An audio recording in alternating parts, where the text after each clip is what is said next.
Perjalanan sejarah Islam dari Jazirah Arab ke Indonesia. Sebelum kedatangan Islam, kondisi masyarakat Arab di Jazirah Arab sangat terpecah dan penuh dengan berbagai konflik antar suku. Mereka hidup dalam sistem kesukuan yang keras, dengan kebiasaan menyembah berhala dan mempercayai kekuatan alam. Ka'bah di Mekah, yang kini menjadi pusat ibadah umat Islam, saat itu dipenuhi lebih dari 360 berhala. Selain itu, masyarakat Arab pra-Islam juga menganut sistem sosial yang tidak adil. Para bangsawan dan pemimpin suku memiliki kekuasaan mutlak, sementara kaum perempuan, anak-anak, dan budak mengalami penindasan hebat. Banyak praktik jahiliyah terjadi, seperti pembunuhan bayi perempuan dan perbudakan yang merajalela. Namun, semua itu mulai berubah ketika Nabi Muhammad lahir di Mekah pada tahun 570 Masehi. Ketika beliau menerima wahyu pertama dari malaikat Jibril pada usia 40 tahun, dimulailah penyebaran agama Islam. Awalnya dakwah dilakukan secara rahasia kepada kerabat dan sahabat dekat. Setelah 3 tahun, dakwah dilakukan secara terbuka, meskipun menghadapi banyak perlawanan dari kaum Quraisy. Nabi Muhammad menyebarkan ajaran Islam dengan berbagai metode. Ia berdialog secara bijaksana, membangun komunitas yang kuat, dan jika diperlukan, menghadapi peperangan untuk mempertahankan agama, seperti dalam Perang Badar dan Perang Uhud. Islam membawa perubahan besar, menegakkan tauhid atau penyembahan kepada Allah yang Maha Esa, mewujudkan kesetaraan sosial, memperjuangkan keadilan ekonomi, dan menyerukan perdamaian antar umat manusia. Setelah wafatnya Nabi Muhammad, Islam terus berkembang. Salah satu puncak kejayaan Islam terjadi pada masa Daulah Abbasiyah yang berdiri pada tahun 750 M setelah menggulingkan dinasti Umayyah. Daulah ini dipimpin oleh keturunan dari Abbas bin Abdul Muthalib, paman Nabi Muhammad. Di bawah kepemimpinan khalifah seperti Abu Ja'far al-Mansur, ibu kota pemerintahan dipindahkan ke Baghdad. Kota ini kemudian berkembang pesat menjadi pusat ilmu pengetahuan, budaya, dan perdagangan dunia Islam.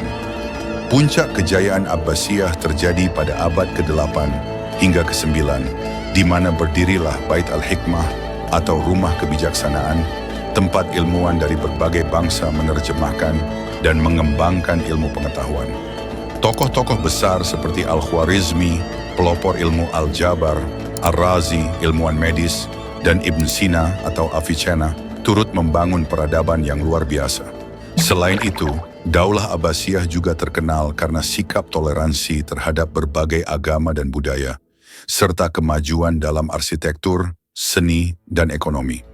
Namun kejayaan itu tidak berlangsung selamanya. Mulai abad ke-10, kekuasaan Abbasiyah mulai melemah akibat konflik internal dan pemberontakan daerah. Ketika bangsa Mongol di bawah Hulagu Khan menyerbu Baghdad pada tahun 1258 M, kekhalifahan ini akhirnya runtuh. Meskipun demikian, warisan keilmuan dan budayanya tetap menjadi pijakan penting bagi peradaban dunia hingga kini. Sementara itu, Islam juga mulai menyebar ke wilayah timur, termasuk Indonesia. Menurut para ahli sejarah, Islam pertama kali masuk ke Nusantara sekitar abad ke-7. Proses masuknya berlangsung secara damai dan bertahap. Salah satu peristiwa penting adalah ketika delegasi dari Khalifah Utsman bin Affan singgah di Sumatera dalam perjalanan menuju Tiongkok pada tahun 651 Masehi. Ada 3 teori utama mengenai asal-usul masuknya Islam ke Indonesia. Teori Makkah menyatakan bahwa Islam datang langsung dari Arab, didukung oleh gelar Al-Malik yang digunakan oleh Raja Samudra Pasai, dan adanya perkampungan Islam sejak abad ke-7. Teori Gujarat berpendapat Islam datang dari India, terutama karena bukti hubungan dagang antara Indonesia dan Gujarat. Sedangkan teori Persia melihat adanya pengaruh budaya Iran, seperti tradisi Asyura dan ajaran tasawuf. Islam berkembang pesat di Nusantara melalui berbagai jalur. Salah satu jalur utama adalah perdagangan. Para saudagar Muslim yang dikenal jujur dan amanah berdagang sekaligus menyebarkan agama Islam. Selain itu, penyebaran juga dilakukan melalui jalur sosial. Mereka menikah dengan penduduk lokal, membebaskan budak, dan hidup harmonis dalam masyarakat. Metode lainnya adalah melalui pendidikan. Ulama dan mubalik mendirikan pesantren dan surau, tempat para santri belajar agama, dan menyebarkannya ke daerah-daerah lain. Bahkan seni dan budaya lokal seperti wayang kulit, gamelan, dan sastra juga digunakan untuk memperkenalkan nilai-nilai Islam dengan cara yang halus dan mudah diterima masyarakat.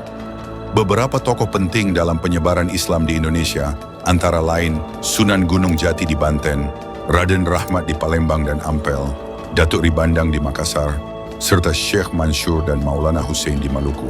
Melalui proses panjang ini, Islam akhirnya menjadi agama mayoritas di Indonesia dan membentuk karakter masyarakat yang religius, damai, serta menjunjung tinggi nilai kesetaraan dan keadilan. Dari padang pasir Arab hingga pesisir Nusantara, perjalanan Islam adalah kisah besar perubahan, peradaban, dan kemanusiaan.